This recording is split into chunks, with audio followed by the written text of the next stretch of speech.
Hello guys, welcome to my new general knowledge video. And మీరు చూస్తున్నారు triple verse gamer. Last time వచ్చేసి మనం అయితే 10 కరెన్సీ డిఫరెన్స్ అయితే గెస్ట్ చేసాం కదా. సో ఈసారి అయితే నేను గాడ్ వాహనాస్ అయితే గెస్ట్ చెబుతాను అనమాట. అనిల్ వచ్చేసి గాడ్ నేమ్స్ అయితే చెప్తాడు, నేనైతే వాహనాలు అయితే చెప్తాను. సో స్టార్ట్ చేసేద్దాం పదండి.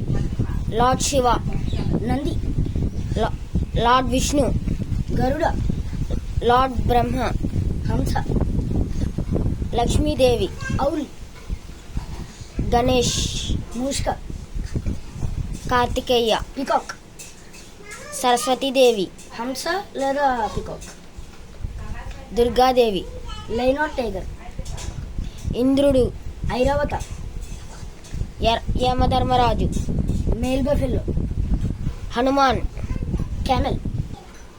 సో గైస్, మీకు ఈ వీడియో నచ్చుంటే ఖచ్చితంగా లైక్ చేసుకోండి. అండ్ మీకు ఇలాంటి వీడియోలు ఇంకా కావాలంటే మన ఛానల్ అయితే సబ్స్క్రైబ్ చేసుకోండి. సో నెక్స్ట్ వీడియోలో కలుస్తాను. అంతవరకు see you, tata, good bye.